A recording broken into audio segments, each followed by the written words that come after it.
Hotep family, you're tuning in to the pro-black perspective on KWAZ radio. Make sure you check out the other programs on the network.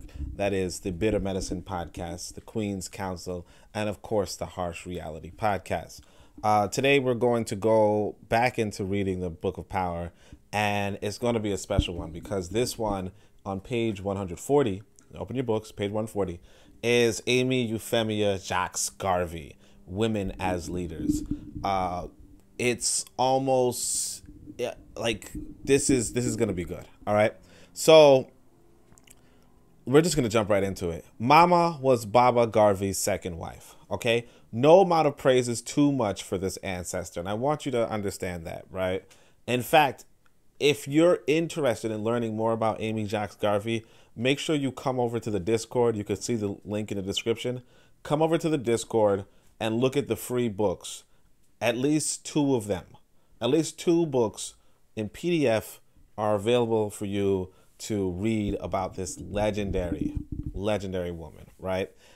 Just one of the best, amazing wife, amazing mother, amazing woman. You know, this is Amy Jacques Garvey, but let's keep going. So, I want to, like, one of the things that you could admire about her a lot is this. It says it may be that without her insistence on keeping her husband's legacy alive, he would have been forgotten, right? And so this is what I want you to understand this, actually. I want you to understand that two of the most important things you can do, or even, like, let's say the most important thing you can do, right? Or one of the most important things you could do is educate children. Educate adults. And this is why the solution for our race is, of course, Boko Waset na Keru. But the other important thing you can do, if you're not educating children, if you're not educating adults, if you're not doing any of that stuff, is write a book. And this is what I'm trying to emphasize here when we're talking about Amy Jacques Garvey and her role in us knowing about Marcus Garvey. You know, she took his speeches together and she made Philosophies and Opinions of Marcus Garvey. You know, she compiled that book. And if she did not compile that book, the reality is that a lot of us would have forgotten Marcus Garvey. You understand? It would have been, oh yeah, there's a Back to Africa movement, but not really too much. And here's something I want to show you. This is something I found on Friday. And it's really interesting. This is a graphic. I'm going to try to describe it to those of you who can't see it, because you're listening live. But this right here is a graphic, and it really emphasizes the importance of education. This is like, there's almost nothing more to say after showing you this graphic, right? But basically it's a poll in France, and it's like, in your opinion, which country contributed most to the defeat of Germany in 1945, right? So this is the poll that they gave in France, and they gave it in 1945, they gave it in 1994, they gave it in 2004, and they gave it in 2015.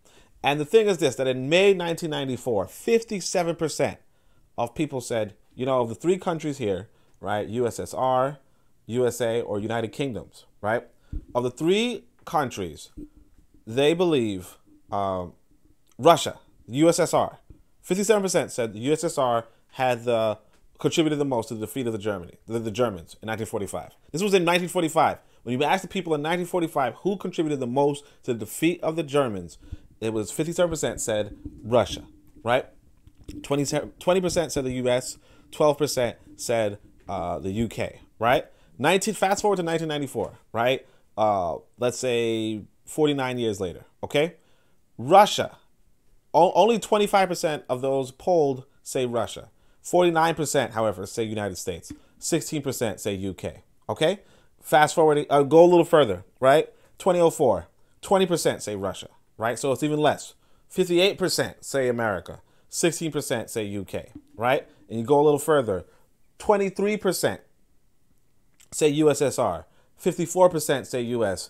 18% say Great Britain or United Kingdom. But the point behind that is that, whoever controls the education, whoever controls the popular image. So not just books, you could also do movies, because the United States is big on movies, it's big on film, it's big on so on and so forth. But if you can control the propaganda, right? If you can control the propaganda that you're exposing to people, or if you could contribute to the propaganda of our people, you're doing our people a good favor.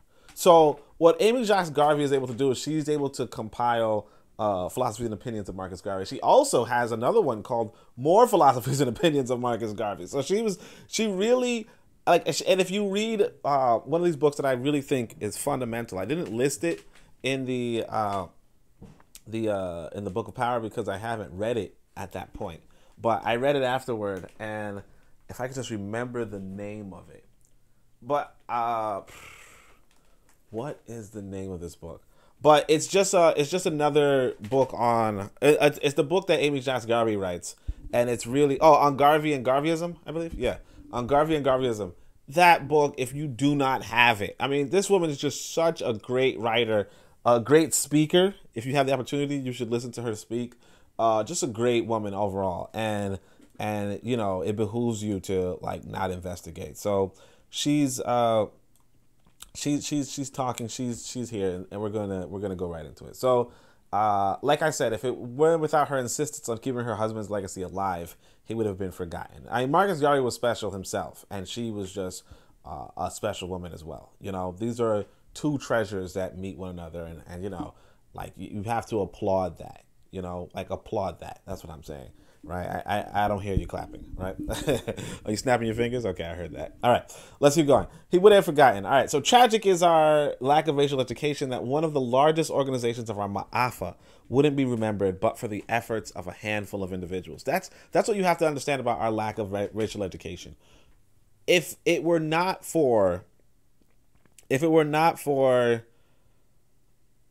a handful of individuals, we could have forgotten one of the largest organizations in the Ma'afa. And this is what I want you to understand, that in that example I showed you in regards to the freaking USSR in Germany, like leading in the death count, leading in the kill count. You know, I think somebody said 7 out of 8 Germans were killed by the USSR. I mean, 7 out of 8 of the Germans that were killed by the USSR, right? Notwithstanding that, you know, just with, you know, affecting the educational system, right? Just with that, the influence on the educational system, you can erase even that legacy. You can erase the legacy of war. What do you think you could do with the legacy of individuals like you and me and Garvey and Nyere and so on and so forth? You can erase anybody's legacy with education, because education is the key to continuing on with legacies. So just bear that in mind. I want you to have some sort of propaganda. I mean, you don't have to, but you know, consider supporting some sort of propaganda. If you don't have propaganda of your own, consider supporting some propaganda. And of course, you know, I got my propaganda. You know what I'm saying? But I mean, not just that. Like, read Amy Jacques Garvey, read Marcus Garvey, read Oni, read Nyere, read these, especially the people I list in this book. Read them. You know, Dessalines, read Carlos Cooks, read. Just read and propagate, proliferate. I have these free books. You go on the site, you get these free books. You look at which ones you like, you know, and send 3 to somebody. Just say, hey, you know, I would like if you were to read this. You know, some people, if you got money, you pay them to read it. You know what I mean? Like, hey, write a book report on this. You know, I want you to understand this, that there's something that you have, like, you can be doing, you know, right now. In fact, you know, you guys saw me program that Swahili app. I added a math component. It does random math. I'm in the process of thinking about adding a basic reading comprehension component, right? And of course, I'm not too well at Swahili, so it'll be in English, right? But ideally, what you would do in this English reading comprehension is that I would write up like a paragraph, and then I would make questions based off of that paragraph, right? So that, like, something like, let's say if we were talking about Marcus Garvey, right? We talk about Marcus Garvey, right? And then we ask questions like, you know, basic questions, you know, questions good enough for my child, right? But like, you know, what was the main idea of this sentence, or what was the main idea, or what was, you know, blah, blah, blah, you know, just reading comprehension. You know, how old was Marcus Garvey when he did XYZ, whatever, right? You do that, you know, you make it random, you know, I study how to do randomizing and, you know, all that kind of stuff. But the idea is that when you do that, you know, you're giving people, you're putting people in the position to read what you want them to read, you know, and that's what school does. You know, that's what the public school system does. It puts you in the position to read what they want you to read. So, you know, you read Shakespeare, you know, and you're like, oh, Shakespeare is such a great writer, like you still say that to this day. You read Wuthering Heights, or you read whatever, but you read these things or these ideas, oh, this, whatever. The point being that when you're reading these things, right, they're putting stuff inside of you. You get what I'm saying?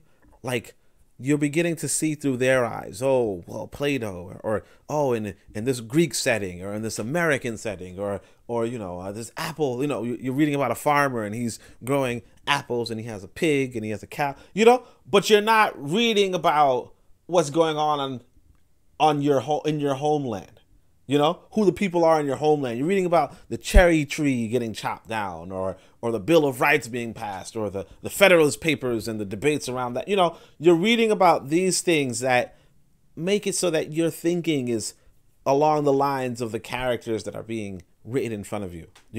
Whereas, your opportunity, I'm telling you, try to support things that you can like propagate for our people, because our opportunity becomes, well, now I'm making you read about Marcus Garvey. Now I'm making you read about astrophysics. Now I'm making you read about chemistry and covalent bonds. You get what I'm saying? Like that's the stuff I want to put in with my child. Now I'm making you read about, action stories, sci-fi that involves, Africans in space. Not, the space station, America's in the lead, and, no, the space station, we could do the space station with, Uganda in the lead or something. Like there's so much opportunity. There's so much opportunity in writing, in educating. There's so much that we can do as a people that we're sleeping on. And so I'm telling you, wake up. All right. I'm gonna have fun with that programming, because I tell you, my son was playing my math game, and he was having fun. He was having fun. So let's go. Mafa wouldn't be remembered but for the efforts of a handful. Yeah, so it's Mama who compiled Philosophies and Opinions of Marcus Garvey. She partially revived interest in Barbara Garvey and the UNIA through her 1963 WP book, Garvey and Garveyism. So this is a really important book that you should read, okay? Garvey and Garveyism. She partially, and this is like 1963. People forgot about Marcus Garvey already in 1963. Largest organization, largest mass movement, of the African race, as far as we know, right? At least in the modern era, right? And we forgot about it. Because if you don't control your education, like, what do you control? She also kept like I said, even if Russia can be forgotten in France, right? And France is on the front line of the German conflict. If Russia can be forgotten, right? Then of course you can be. Just understand that, She also kept the UNIA running as Baba Garvey was incarcerated, on top of herself being a regular speaker, columnist, and representative. She was a phenomenal wife and an exemplary partner. High praises from Mama. In the following speech, you may notice how, like her husband, she gives hybrids undeserved attention. Now, you know who I call hybrids, right? You may also be taken aback by her comparison between black men and white men, or even the manner of praising she gives black women for surviving the Maafa, as opposed to greater accomplishments from before then. This is important. Understand the effects of words and your desired demographic. In Mama, the energy of Ya Santawa returns. This is the energy we need. And note how insightful she is on the discussion of Eastern Eurasia. Thank Aman for Mama. Okay, so like I said, you're gonna notice some flaws, but you have to understand that when you're talking, you also have to talk to a desired demographic. Some people will critique me and say, "Hey, Oni, you don't have a mass appeal. You don't really appeal to I'm not talking to the masses really. I'm talking to the people, the leaders of Africa. The influencers of Africa, the power players. The reality is that like I said something on Twitter, and if you're not following my Twitter, go follow it. It's at Onitaset, Onitaset, right? But I made this. I said, look, having like one way to live a short life, if you want to live a short life, right, is to make powerful enemies and powerless friends. And that's what we do. We tend to be like, let's talk to the masses. When you're talking to the masses, you're making powerless friends, unfortunately. You know, especially because the masses are not going to organize themselves. What you have to realize is that if anybody's going to organize the masses, it's you. You know, one of the things that you're going to pick up on in life is that if anybody's going to do what you want to be done, it's going to be you.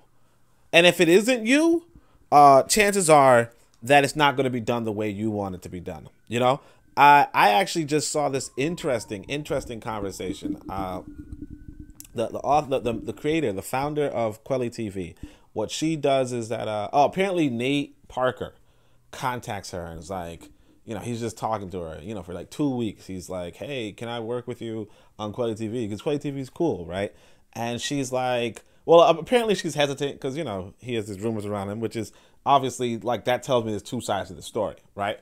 But she's like, Nate Parker's, you know, talking, and, you know, he's kind of like calling her regular because, you know, she's dealing with her, like one of her relatives, you know, is like finna pass away or something like that, or already passed away. And, you know, he's just being a supportive person. But eventually he says, you know, can I take 50%, a 50% share of Quelly TV so that I could put it, you know, bring it into a wider audience, right? And she's all, no. You know what I'm saying? Like, obviously, no. Now, I'm thinking that he was highballing her in order to negotiate down, because that's something that's normal in like the West, but also in bartering. But, you know, maybe he wasn't highballing. Maybe he really wanted 5 to 50%, which is kind of excessive. But, you know, and, you know, I was told that was that's rude, obviously. But she tells him no, you know, and he kind of just disappears, right? Later on, he like today or like recently, she's some white guy contacts her and says, hey, you know, Nate Parker is starting up this thing that sounds eerily similar to her vision of Quelly TV that she already shared. And, you know, her whole context for this thread was do not share your vision with people, right? But basically he's like, hey, you know, Nate Parker and a couple of other famous black actors are trying to make their own, you know, so on and so forth, their own like media streaming service, but it's going to be like more high profile, like have a wider reach, you know, HBO, you know, all the premium, whatever, premium black content kind of. And the woman's, and so the white guy's like, would you like to be the CEO? And she's like, what the, you know, like she's apparently outraged because like, how dare you, so on and so forth. But, you know, what it tells you though, is that, you know, Nate Parker has his vision. This lady has her vision. She shares her vision with Nate Parker. Nate Parker says, hey, you know, I could make that happen. Right. And she's like, no, you know, no, he's like, I made that happen, but I want, you know, a big share. And she's like, no, you ain't getting a big share. And so what he does is that he's rich, obviously. So he just says, all right, well, then I'll be your competition, you know? And the thing is that, you know, I wrote down, you know, if you look at my Twitter, like I said, I engaged this conversation. I said, look, man, if somebody don't work for you, they're going to, like, they can compete with you. You know what I'm saying? There's nothing legally stopping them from competing with you. Why am I mentioning this? Just to say that, you don't know why I mentioned it, but just to say that, you know, first you got to understand your demographic, but also it's just this idea that, you know, people are going to compete with you. You know, you're in a competitive environment, because she's outraged. She's like, well, how dare this guy, you know, take my idea. It's like, no, it's not like even, oh yeah, so I'm talking about leadership, right? So the idea is that even if you have an idea, the reality is that, like, you can have an idea and then somebody's just not gonna, somebody else who's strong and powerful and has a good personality like you do is going to also have an idea. And if you guys don't work together, which chances are you won't, right? Chances are you won't. Chances are you're going to find some damn reason to disagree because you're both strong characters or whatever. You know, you're both leadership quality or leader quality, you know? Because of that, you're going to be competing. So the reality is that you don't have to talk with the powerless, but I'm talking to you as the powerful because I want you to organize. You don't wait on anybody else to organize, because the reality is this: somebody else is going to organize. Like I got this good buddy, and he's cool. All right, let me not even bring him up. But like, the point is that, you know, regardless of what, all right, I'll give you another example. I knew somebody who, I All right, well, let me just say it this way. I'm not even going to, because I don't want people, because, people actually listen to me. So, probably people listen to me. But basically this, there's going to be sometimes you're going to say, I want to do, some Pan-African nationalism. But it's going to be, like, I'm going to focus on this ethnic group. Or, but I'm going to exclude this ethnic group. Or, but I'm going to include this ethnic group. Or, but I'm going to exclude this religion. Or, but I'm going to, like you have so many variations on the same theme. And I mean, I don't even have to use the words, but like, for instance, I knew somebody who was, very Pan-African nationalist. They're like, you know what? Nah, the Somalians, I don't like them, right? Other people I know, very powerful Pan-Africanists, they're like, you know what? The Indians, I like them. You know what I'm saying? Like, and the reality is this, that they're going to disagree. They're going to find some fundamental, somebody else might be like, I don't really mess with no religions, but, Muslims, y'all all right. Or somebody's like, I don't mess with no religions, but, we can't isolate the Christians. Or somebody will be like, you know what, I mess with all the religions, Christians, Buddha, but, and it doesn't change the fact. But then the reality is this, that you might not want to work with them. You might not want to work with them.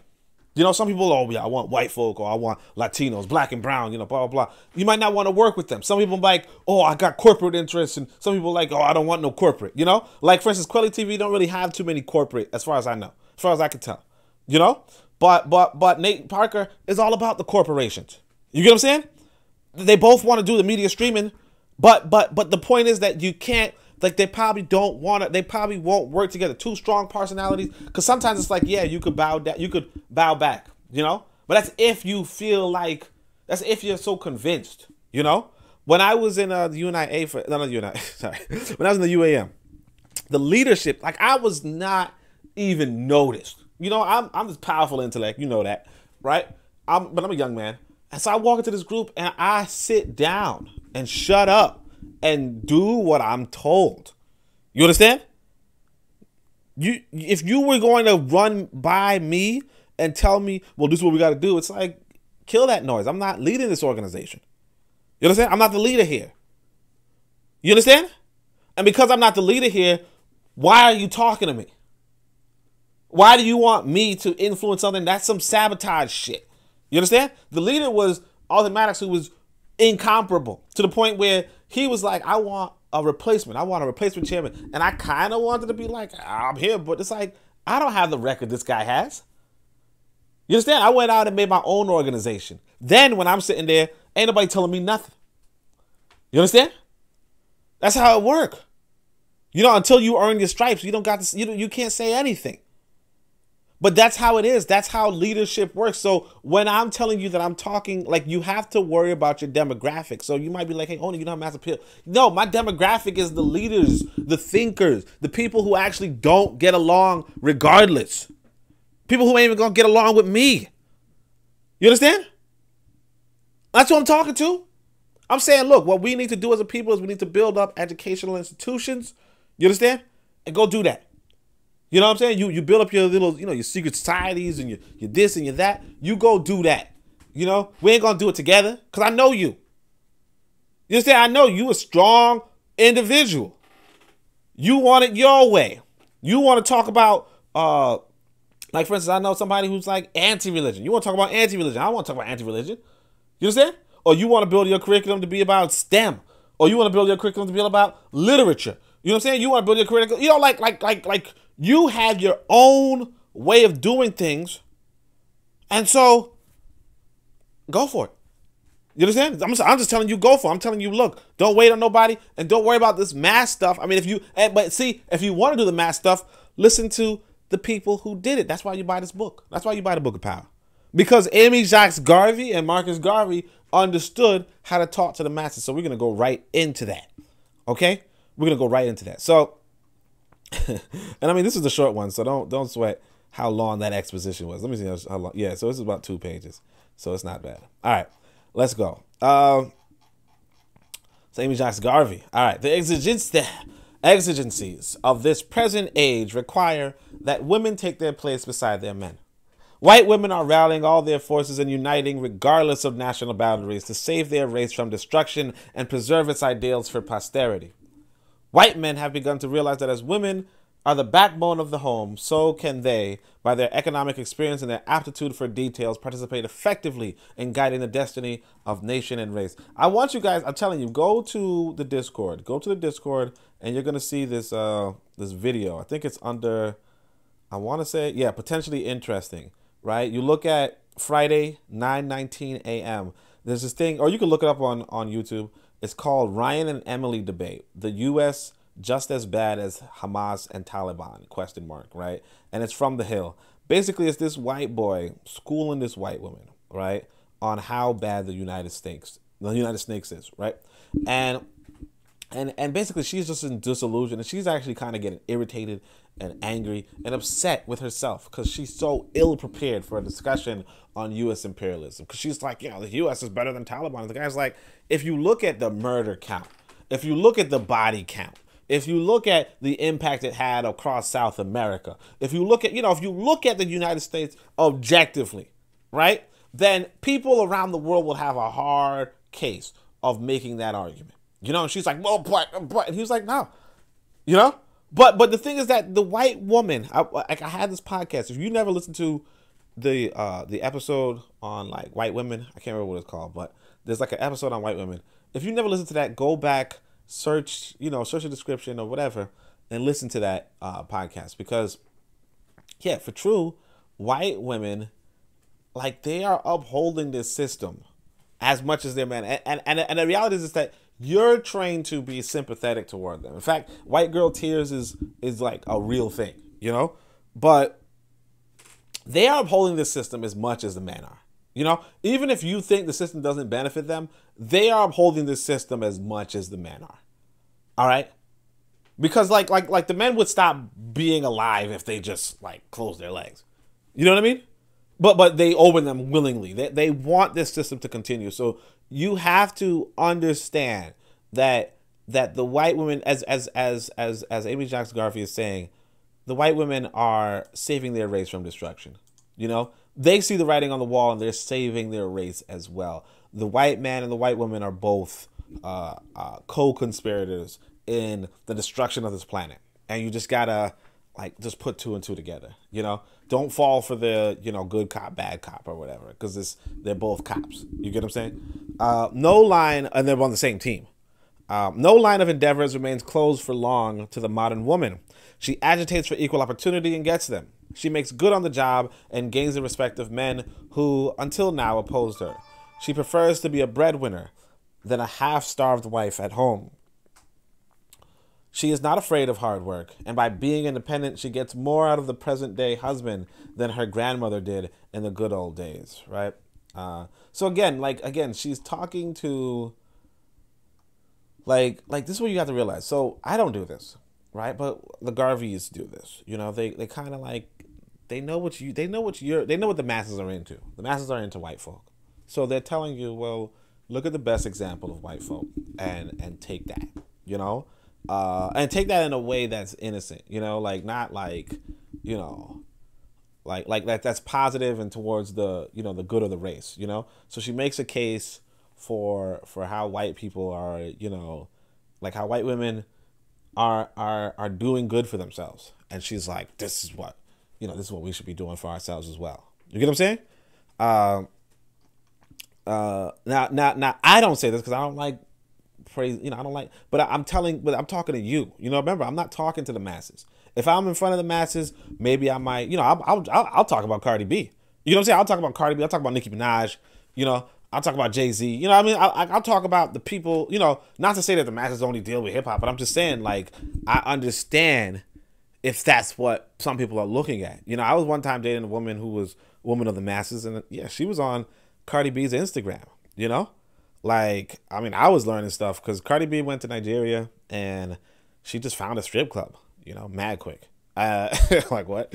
And, you know, you see the strip club and it's weird. But, like, the thing is that, you know, this is what she was watching. It's not entertaining. I mean, it's entertaining in a base way, but not, like, informative, not whatever. But it's there. And you realize that, you know, she's watching it, notwithstanding that it's not as engaging. But that's like she's telling on herself. That's a way to get into the conversation, to talk about, you know, Africa, to talk about you know, the sexploitation, to talk about, you know what I mean? Like there's openings. You get the openings, so you know black people are just like in love with white folk here. You know what I mean? Like it's almost crazy. But you know that like black folk want to like they're just watching every white guy's movie. Like every white movie that comes out, they watch it. You know, so on and so forth. Like you know if they're going to some film, then you talk about it. I don't do that.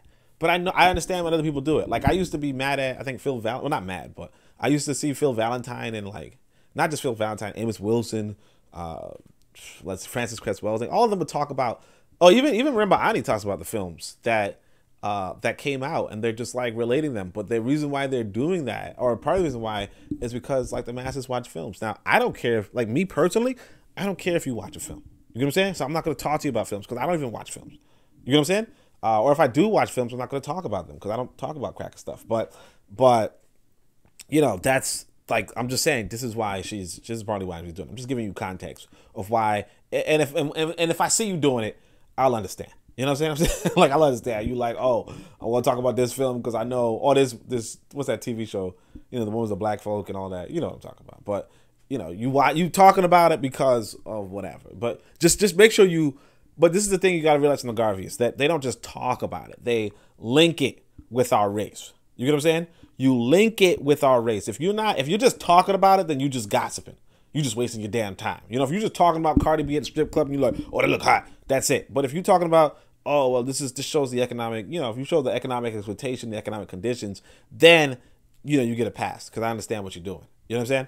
All right, let's keep going. The women of the East, both yellow and black, are slowly but surely imitating the women of the Western world. And as the white women are bolstering up a decaying white civilization, even so, women of the darker races are sallying forth to help their men establish a civilization according to their own standards and to strive for world leadership. You see what I'm saying? So she's like, now, obviously decaying white civilization, but, you know, it is what it is. But you see, like, she gives you the language to say, you know, she gets like, oh, well, white women are boasting up their decaying white civilization. Well, it's time for our women to establish a civilization according to our own standards. You understand? So let's keep going. Women of all climes and races have as great a part to play in the development of their particular group as the men. See? Some readers, so you see, she goes, women of all climes and races. You see? The reason why she talked about these white women, so that's what you're supposed to do. Like you talk about these white films, but not like, oh man, the ending was so surprising. No, you talk about these white films in order to, you know, maybe bring up black films, maybe bring up black conversations, maybe bring up, you know, all the themes inside of the film, but you know, related to us as a people and how we can counteract that. You don't just do it. It's like the book. One of my favorite books is Blake or the Huts of America.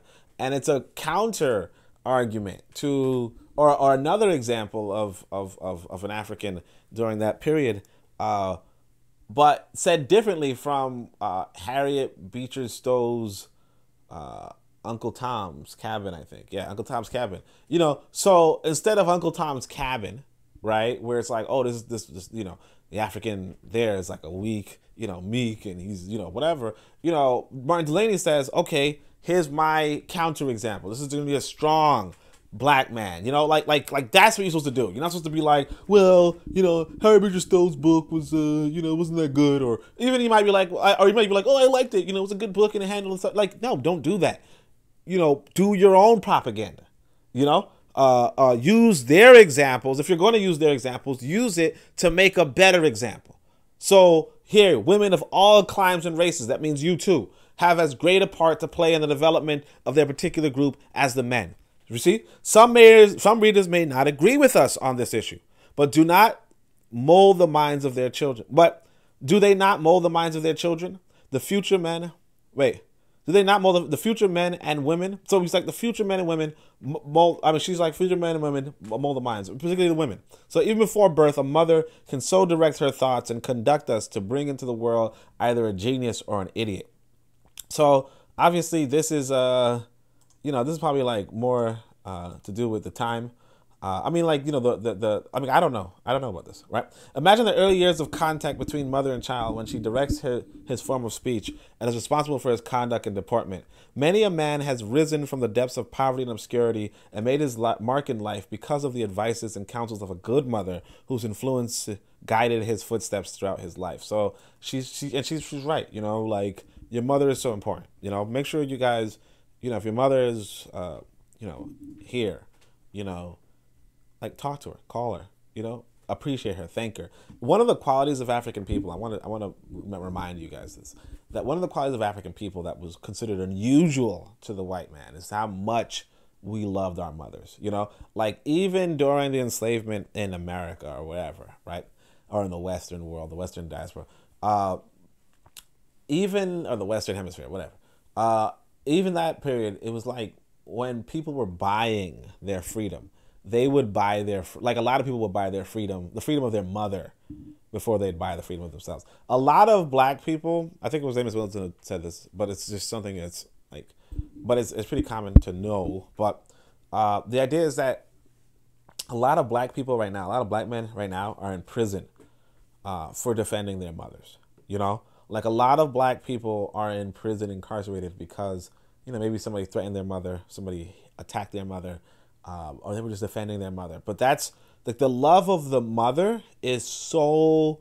intrinsic and put inside of us as a people, and we really have to do more to uplift our mothers, and like just, you can't do that enough. All right, so make sure, you know, after this podcast, not before, but after this podcast, you know, like, text your mom, call your mom, you know, shout out to your mom, whatever, you know, just engage her, you know, ask her questions, you know, appreciate her, give her a gift, you know, give her a gift, you know, she gave you a gift, all right, and she gave you a lot throughout your life, you know, not just your life. So make sure you reach out to your mother, all right? I would appreciate it, okay? And I don't usually appreciate things. No, I'm joking. I appreciate a lot of stuff. But all right, let's go. Women, therefore, are extending this mighty influence outside the realms of the home, softening the ills of the world by their gracious and kindly contact. Some men may argue that the home will be broken up and women will become coarse and lose their gentle appeal. We do not think so, because everything can be done with moderation. The doll baby type of woman is a thing of the past, and the wide-awake woman is forging ahead, prepared for all emergencies and ready to answer any call, even if it is to face the cannons on the battlefield. You know, and this is true too. Obviously, one of the best stories of the IT revolution was the sister who was I guess she was supposed to be executed because when the French were the French were out to kill us. You understand? So when the French captured her and her other people, and they were going to execute them, and they wanted the last words. One of these women were like tied up, or I guess she wasn't tied up, but they were like, well, we're gonna burn you. I mean, you got anything to say before we burn you? And she's like, if I'm gonna die by for the fight of freedom, for the cause of freedom, then I gladly take up that. And I think she grabs the torch and burns herself. You get what I'm saying? Like the reality is that, well, one, I mean, obviously I told you guys, I think a few weeks ago, but like, black people are not afraid to die. But two, it's like, yeah, women are going to participate in our liberation. Like, women are already participating in our liberation. And it's almost like I said, some people don't like the religion stuff, but like, it's almost like the religious among us are the only people who are really like, oh no, women can't do. Like, what do you mean? Now, obviously you do not want to have the women on the front line because, you need a back line, right? You don't want everybody on the front line. That makes sense. You're like, you wouldn't even want me on the front line. You know what I mean? But at the same time, it's like, if a woman wants to be on the front line, shit, you don't know what, she could do some damage. You know what I mean? And Zinga in her prime could take on, like 3 different warriors at the same time, possibly more. But like you have to, well, actually, no. And Zinga in her elderly age, so like past her prime, could have taken on, several different fighters at the same time. So it's really fundamental to understand too that, not everybody's built the same. Not everybody's going to be, built for everything. Not everybody could write well. Not everybody could speak well. Not everybody, and not everybody can fight well, but some people can. You understand? And you put them on the front line. You understand what I'm saying to you? You know what I mean? You know, you never know. Like, you might have a woman who's like a sniper, or you know, you might have a woman who's a boxer. You get what I'm saying? Like I could, you know, fight. I mean, I wouldn't, but I could fight my fair share of women. But there are some women who obviously, you know, I really wouldn't fight. You know, I don't, you know, like it wouldn't be the same kind of fight. You know what I mean? But of course, you know, guys don't fight women, obviously. All right, let's keep going. And I'm not checking the comments. You know why. This isn't live. But anyway, so an American state now has a woman Secretary of State. 2 American states have women governors, and you would not be surprised if within the next 10 years a woman occupies the U.S.'s White House. Now, obviously, I would be surprised, but yeah, you know what happened with Hillary. All right. Women are also filling diplomatic positions, and from time immemorial, women have been used as spies to get information for their country. And that's something that, you know, you should know. I'll tell you about that one right here. So Trotsky is this, so Stalin, basically the USSR, we talked about it earlier, USSR, Russia, and all that. After Lenin dies, the leadership is going into the hands of 2 people, right? So it's going to be Stalin or Lenin, right? No, sorry, Stalin or Trotsky. Stalin wins. And again, like I said, you know, the leaders, you know, you have 2 people, 2 strong personalities, can't get along, one can't sit underneath the other one. That happens all the time. It's just a normal thing for some reason, right? Particularly in the West, but you know, who knows, right? Maybe it's I couldn't really say. But the thing is that, you know, so Trotsky ends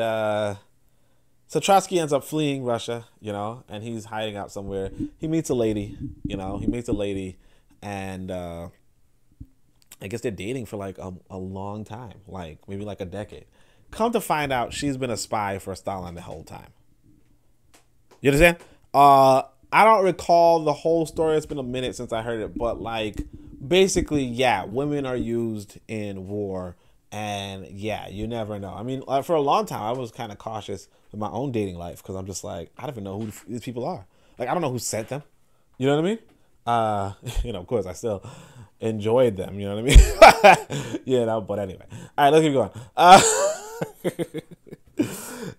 What? Okay, don't look at me like that. All right, let's go. White women have greater opportunities to display their ability because of the standing of both races and due to the fact that black men are less appreciative of their women than white men. So I don't really like this. I don't like this comment, obviously, because I'm a black man, whatever.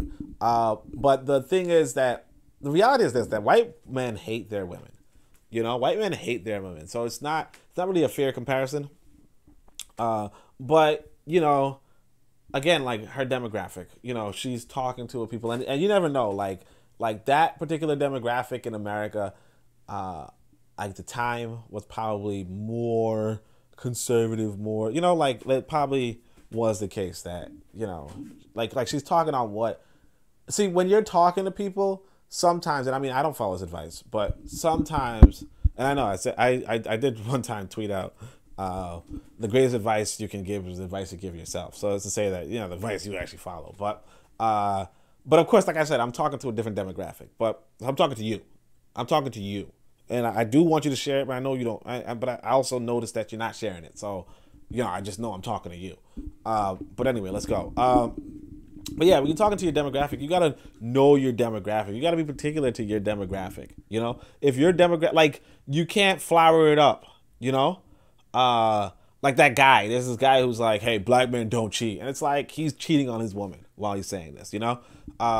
You don't like, but you know your demographic though. You know your demographic. Your demographic is a bunch of weak men who want to feel good and feel like, oh no, we're good and we're you know, whatever, you know? But like, you got to know your demographic. And that's really about it. I don't personally do that, like I said, because I'm really, like, I mean, I do that, but I'm not doing it to a demographic. You get what I'm saying? Like a generic demographic. I'm doing it for the future, for the readers and leaders of our race. You know what I mean? That's what I'm doing it for. You know, you're the readers and leaders. You know, or you would be the reader if you open this book. Go get the book, open it, enjoy yourself. Then you're a leader, right? You have qualities. Or you could read the other books and you'll be very well informed. But let's keep going. Black men are less appreciative of white men. The formidable more readily sing the praises of white women than their own. Yet who is more deserving of admiration than the black woman? She has bore the rigors of slavery, the deprivations consequent on a pauperized race, and the indignities heaped upon a weak and defenseless people. Yet she has suffered all with fortitude and stands ever ready to help in an onward march to freedom and power. So again, like, you know, these are like all negative, like not negative, but like they're not really like like they're not like Africa. But here's the thing: it's like that's the demographic. So you know, if I were talking about how wonderful women are, like I already mentioned, maybe Jacques, Garvey, Sankofa, and Zinga, right? I can say all that, but if my audience doesn't know, right, they're not necessarily going to be as moved. What they know is that they were a pauperizer. They went through the rigors of slavery. That they were, you know, indignities were heaped upon them. Like they know indignities were heaped upon them. Indignities are being heaped upon them right now. And so she's talking to, she's like, you know, you suffer these indignities, and now you're walking forward as a powerful people on a march to freedom and power. You see what I'm saying? As opposed to, you know, your ancestors were Nzinga, and you're like okay, like that's not gonna move me. And I mean, that's actually a wider critique on the Black nationalist movement. It's a critique on myself as well. But this is why, like I said, you write books so that you can share this stuff with people, so that they can see for themselves. Oh, what? This is how I'm supposed to do it.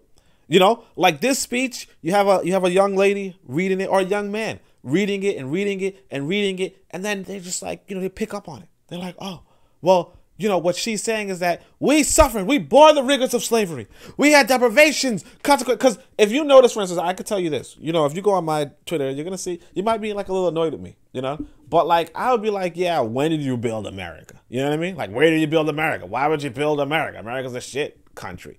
You know, it did all this terrible stuff to you. You know, oh yeah, you know, I might do all that. And it's like people are just not liking that. They're like, no, we built it, you know, and no, you know, blah blah, you know. And I'll be like, why are you talking about how you were enslaved? Why would you call yourself an American descendant of slavery? Why would you know, like, why would you do like?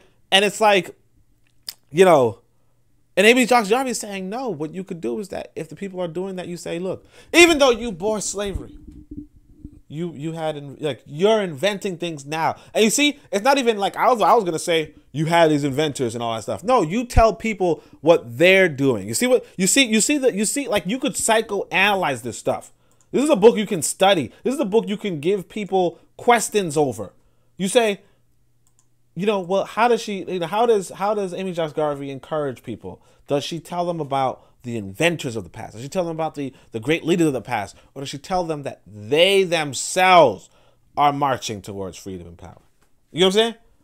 And that's a multiple choice question right there. Obviously, it's too simple, but still, you know, I mean, it's too like on the nose, but you know, you get it, right? But let's say, be not discouraged, black women of the world, but push forward, regardless of the lack of appreciation shown you. You know, look at this, man. Like, oh, so she's just like, you know, and it's so personal at the same time. She's talking about black women, but it's personal to the people in the audience. It's very personal to them. It's not, oh, yeah, Zantawa, oh, and Zinga, oh, and I mean, I love them, right?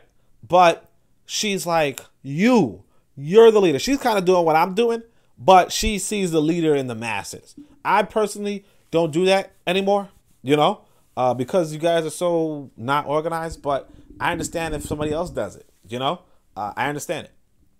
Like I said, and that's what I'm saying. Like, that's a disagreement between me and this other person. Now, if even if you have a disagreement, if you have a disagreement and you're like, you know what, I can still sit down and shut up like I did, you know, if you could do that, that's fine. But understand, you might be sitting down somewhere where they're just, you know, expending their time on the masses, and if you don't agree with that, you know, tough luck. You know, you sit down and shut up. Or you could say, you know what, because that's what happened with me. I was in this organization. I was like, you know what, I want to have a more intimate experience. But even that more intimate experience, you know, like a smaller group, but we all like know each other, we all talk, we all got an opportunity to talk. Even that had its own problems. So you know, like I said, like I was telling his brother earlier, I was like, you have to go about, you have to walk a thin line. Like, you have to just, no, let's go try something. Just go and try something. You try it, it doesn't work, learn, and then go and try something else. You know what I'm saying? That's how you, like, you're going to refine things for something that can work for you. This right here, what we're looking at with Amy Jacques Garvey, works for her. You understand? Works for Garvey. Okay? Might not work for me. All right? Might not work for you. But you learn, you pick up on stuff. You know, right now I'm thinking about, like I'm reading this and I'm like, you know what? I can implement some of this stuff in my communications. You know? You, March for Freedom, notwithstanding what you went through. Not, you know, because sometimes I'd be like, you know, your ancestors built this. It's like, who cares? But I'm like, look, but you could go to somebody and be like, you're building up your family. You helped your mother. You know, you helped your father. You beat that video game, whatever you're doing. You know what I mean? Like whatever it is you're doing, that's an accomplishment, and I appreciate and I congratulate you for that. And I know that you're going to be marching towards freedom with that accomplishment. You know? Now, obviously, that's a little bit, you know, exaggerated, but you get it. All right? Let's keep going. Be not discouraged, black women of the world, but push forward, regardless of the lack of appreciation shown you. A race must be saved. A country must be redeemed. And unless you strengthen the leadership of vacillating African men, we will remain marking time until the Asian race gains leadership of the world and we be forced to subserviency under them or extermination. Look at that, man. She's like this. If the women do not stand up, right? Because the men are vacillating, you know, vacillating is like oscillating or like going up and down or going back and forth, you know, just not not firm, right? If you do not strengthen your leadership because of these men or the leaders of right now, right? The leaders of the moment, then we're just going to be marking time until the Asians gain leadership. Whoops! And we're forced to subserviency under them. Whoops! Or extermination. Whoops! Come on. This is what happens. So we are tired of hearing African men say there's a better day coming, while they do nothing to usher in the day. We are becoming so impatient that we are getting in the front ranks and serve notice on the world that we will brush aside the halting, cowardly African men, and with prayer on our lips and arms prepared for any fray, we will press on and on until victory is over. And here's where I guess she's going to name some mighty people, right? Africa. Oh, no. But although I want to say this before we go on, right? Tired of hearing African men. Let me tell you this. So like I said, I was in this UAM like 10 years ago, right? 10 years ago, I went to Harlem, and they were talking about, there's this one brother. I don't want to say his name because y'all going to say I'm a hater. In fact, I might as well, but she don't remember it. But, but anyway, but like this brother is mad popular in the Pan-Africanist movement today. In fact, I was just watching this documentary where he was like at the end of it, and he's in Harlem, okay? So 10 years ago, he was telling me in Harlem, he was like, we got to save these black businesses. You know, and he's been working already for 20 years. He's been a speaker. He's been he's been in the movement for like 20 years before that, right? So I'm sitting there on the audience, and he's on the stage because he's been at it for 20 years. So he's like, we gotta save these black businesses, and back then he's like, there's only like 3 black businesses left across down 125th Street, right? And we're doing all we can to save them. We're doing blah, blah, blah. And we have this Malcolm X march. And we're going to march down and we're going to be like, you got to shut down your business because it's Malcolm X Day. And if you don't shut down your business, we're going to boycott, blah, blah, blah. Right? So it's 10 years ago. So now, you know, fast forward 2021. I'm watching this documentary and I see him, same guy, right? Talking in Harlem, right? But the background of Harlem is that it's something I didn't see because I don't go up to Harlem no more, right? But basically, Metro PCS, McDonald's, this one and so forth. Like all of these white corporate businesses are now lining up the streets of Harlem. So that it was just not only sold out, it was sold out to the biggest corporation. And this guy has been for 30-something years a part of the leadership of this place. And he's like a famous person in the black discourse. You know, like famous, like he's like this Pan-African Daily, he's on it like almost like every week. You know what I'm saying? Or every month. And I'm actually finna say his name. I'm actually finna say his name because I know some of you are gonna be like, because actually this one brother was telling me about, like he's the one who because here's the thing, I want to give you some context. You know, I was in the UAM and the UAM was betrayed by certain people in New York, you know? And so he's one of the, and so like all the organizations in New York that weren't a part of the UAM kind of betrayed the UAM. And the chairman was telling us, you know, all of these people, like all of them, bar none, are like working for the police, working for these white men, right? And I mean, like the evidence is like the proof is in the pudding, Okay? You know, the proof is in the pudding, because what you see in like because like you look at Harlem, you know, you just look at Harlem. If this person is a part of the leadership in Harlem and Harlem gets sold out, then obviously either they are working with this white boy, right? Either they're working with this white boy, or nothing that they say is going to work. And I mean, obviously, I came to the conclusion nothing that they say is going to work. But also, like I said, I've been in this thing. Oh, there's his name. I've been in this thing for so long, and they've told me that you got to watch out for this guy. So I'm going to tell you guys his name. I'm going to tell you his name. You're not going to like me for it. You're not going to like me for it. But this is what I heard. Or, you know, this is what I remembered. Okay, this is what I remembered. It might not be 100% accurate, but this is what I was told. And like I said, the proof is in the pudding. But, you know, you're not going to like it. Because, you know, you're just not going to like it. I see you leaning forward. But not all right. So I mean, unfortunately, this is what I heard. Because, you know, he's working with Charles Barron and all that. And Charles Barron, you know, is a traitor. Okay? If you don't know he's a traitor, I'm telling you right now. But yeah, the person in question that's big in the African movement. Like, you know, I'm looking at this documentary. He's talking. He's talking as far as Ghana. He's talking blah, blah, blah. This is what I heard. All right? You know? And I mean, we have to operate on intelligence. I know, get to it. James Small. Same brother who was telling me, because I remember one brother was telling me, oh, look, you know, Professor James Small says that Amos Wilson's the best Garvey or something. And I was like, Professor James Small? Okay. Like, I've been in this movement for a minute, and yeah. You know, but like I said, I was looking at the documentary. If you want to check out the documentary, it's called Happy. Matter of fact, I think I could actually show you the scene I'm talking about and how much Harlem is just commercialized. Okay? How much Harlem is just commercialized. But you can hold on a second. Give me 2 seconds. Oh wait, hold on a second. Never mind though. I think I just saw some warning in the beginning about, you know, copyright infringement, so I'm not even gonna play that. But all right, but anyway, like I'm not even gonna play nothing about it. But all right, let's go. Up until the victory is over. So it's like, yeah, she's like, look, I'm tired of hearing African men saying that it's better they can't. I'm tired of African men or black people in general telling me about, oh, this is what's gonna work, this is what's gonna happen. Because at the end of this movie, this documentary, you should go watch it, Happy.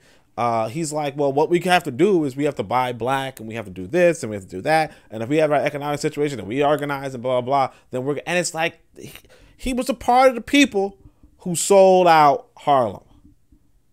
Because I tell you, I was there 10 years ago, where he was telling us, oh, there's only 3 businesses left, and I got this plan, and we implemented this plan, and he's like, I'm sitting down in the audience. You understand? I'm sitting down listening. We paying to hear this. We're paying to hear this. And ain't nothing happened from it. Oh, what happened was that the white boy bought Harlem out from under our nose. You understand? And I mean, some of you don't want to hear that because you don't want to hear that African people may sell out, maybe selling out African people. You don't want to hear that people that you respect and know and love, you don't want to hear that they may in fact be a part of the problem.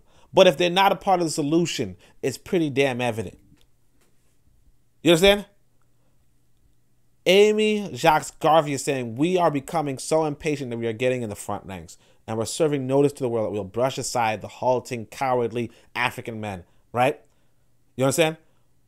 And it's not, again, I'm not going to make it a gender thing. You know, obviously she's talking to some audience that, you know, it has to be a gender thing. But I want you to understand that we as, like I think I put it as a tweet. Somebody actually appreciated it. One person appreciated it. But it was something along the lines of, and I was actually referencing, you know, this James Small character. It is what it is. Like, if you don't like knowledge, if you don't like the fact that, you know, some people are serious about this and some people aren't, then, you know, that's on you. You know, I'm not invited on any of these big platforms. I mean, obviously for obvious reasons, but I'm not invited on these big platforms, you know, but if somebody else is, and if you're working for 30, 40 years and things are just getting worse, then you really have to question what you're working on. Whose side are you working on? You understand? I'm gonna tell you what this tweet is because I actually liked it. At least one person liked it, and if I get one like, that's actually a lot for me. So let me see if I can find it. At the same time, blah, blah, blah, blah. One of the reasons I discourage. Hold on a second. Like I'm near the end of this podcast, so I'm just like, and even I'm not trying to rush because it's pre-recorded. So let me see. Did I delete it? Let me see. I could probably share you guys the screen, and then you'll probably appreciate me scrolling through this a little better. Let's see. 12 notifications. You see my new picture? It's me. Look at this. This is the tweet. So you see, I subscribe to Quelly TV, and I'm talking about her. This is the Quelly TV tweet. This is some. Look at this. Like I said, somebody was doing a Tulsa real estate fund, and they were collecting money. Thousands of people invested money into this Tulsa, and the guy just dipped on the money. And then on top of dipping on the money, he sends out a new video where he's styling on different outfits, and people are just celebrating it. And it's like, this is why I say, look, I tell you, one of the reasons I discourage online organizing is the lack of accountability. My aim remains local organizing and informed leadership. I'm not going to like you're like, why don't you talk to us? Like, because when I talk to people in local, you talk to you have to know your demographic. My demographic is always going to be local. It's going to be the people I'm engaging with when I'm on the continent. You understand? So I'll gear it towards them. I don't need to gear it towards the masses because I know y'all ain't doing nothing but getting scammed. You understand? Only thing I want y'all to do is do your local organizing and read some books. Get some information, right? Look at that. The way Harlem was lost, we need some accounting. Because I just watched a documentary, right? So I hear right here. So some people have been saying the same thing for 40 years. 2 generations believed them as things got worse. Okay? Let me see. In traditional Africa, that'd be a death sentence. In modern Earth, they're called elders. You understand? I'm telling you who I'm talking about. I mean, that's among others. Because I watched this documentary, I'm just like, I was there 10 years ago where we were really convinced and told and coddled and said, we're going to change this, we're going to reverse it. Harlem's going to be all black businesses. All black businesses.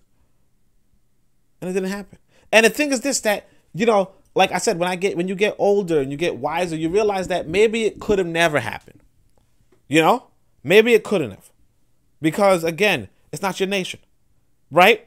But the fact that somebody's standing there 40 years telling you this could happen, just support me, just give me money and it's going to happen.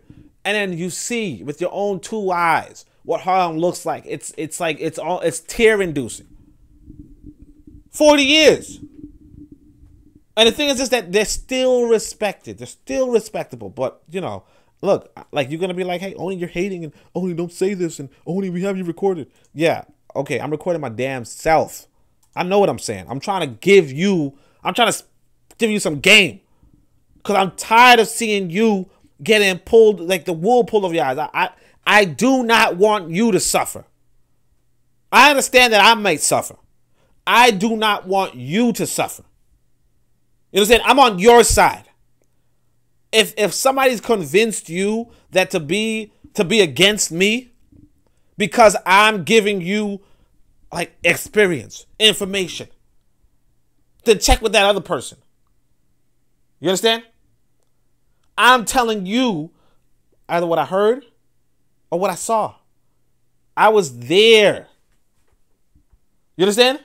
I was there, Malcolm X days. I was there, black economics. Blah, blah, blah. I was there. I was putting in, little $5 I had in my pocket. I wasn't rich. But I was like, let me take my time out. Let me go take my train. I'm going to go. And I want better for our people. I'm 32, right? Yeah. Right? When I'm 32 and I'm like, hey, 10 years ago, I was in one of the biggest, one of the foremost organizations. Like, you have to understand that this is a person who's serious. You understand? When I'm doing the same thing but better. You know, or I change my message. You understand? Like again, I'm not saying the same thing for 40 years. I'm saying a different thing. You understand? I'm doing a different thing.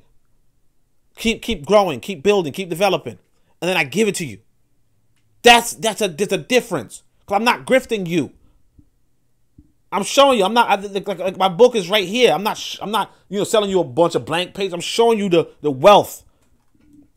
But anyway, let's keep going. Africa must be for Africans, and blacks everywhere must be independent. And I know some of you probably signed off. Some of you said, "No, I'm not listening to this guy again." You know, I don't want to listen to him. I don't want to listen to anybody who don't regard our elders, perfect. It don't matter if the country's lost. It don't matter if they've been here for 40 years. It don't matter. They're the best. This guy said Amos Wilson's great, so everybody's great. He's great. This guy, he's on the Pan-African Daily, and only he's not on Pan-African Daily because only he's a piece of. You understand?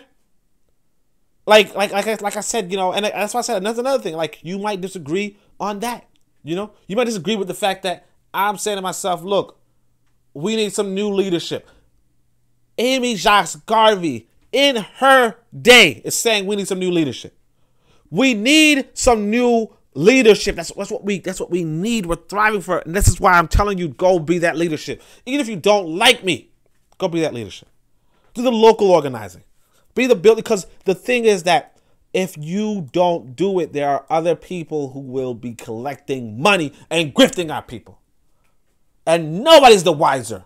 Because when you look at this Happy documentary, it's a good it's a documentary, good production value, and he's just up there, he's there, boom. Like Boyce Watkins is on it. You understand? Boyce Watkins, Charles Barron, a known trader. You understand? But they say, you know what? If you don't step up, they got somebody else. They got somebody else to give you. You understand? So you have to step up. Right? Well, I shouldn't say you have to, but I highly encourage that you do. All right? So Africa must be for Africans, and blacks everywhere must be independent. Amon being our guide. Okay? Mr. Black Man, watch your step. Ethiopia's queens will reign again, and her warriors protect her shores and people. Strengthen your shaking knees and move forward, or we will displace you and lead on to victory and to glory. You hear that? You gotta look at the people and you gotta look at the leadership right now. And this is what she did. This is what Amy Jacques Garvey did. She said, look, either you strengthen your shaking knees, because you've been like I said, this guy, whatever his name is, James Small, he's been at it for 40 years, shaking knees now, and it's like we either have to move, either you move forward, right? If Harlem is out. Harlem is out. If you look at it, Metro PCS, do this, that, so and so. That's terrible. Those were not there when I was there. So we have to displace this leadership and lead on to victory and to glory. Because if we do not, it's the same people that are leading us down the hole are going to lead us down. The same people leading us to the freaking oven are going to lead us to this oven. And you have to understand that. But otherwise, I appreciate you showing up, and all that jazz. Thank you so much for listening. And of course, you're listening to the Pro Black Perspective on KWZ Radio. Obviously, listen to the Harsh Reality Podcast. They have a new episode out, so check it out. Obviously, listen to the Bitter Medicine Podcast. That brother, he's nice. Queen's Council has slowed down, but just subscribe. Let them know that you want them back, and let's just keep at it. Let's just keep going. Let's keep building. There's gonna be new stuff coming on, but just make sure you're checking out stuff every day. Try to work on your intelligence every day. Try to work on your wisdom. And that intelligence can mean listening to lectures, listening to podcasts, listening to me, listening to other people, listening to whatever, just or reading or what have you. But just try to work on your intelligence every day. And then you'll be smarter for it, But thank you so much. And of course, Shem Hotep.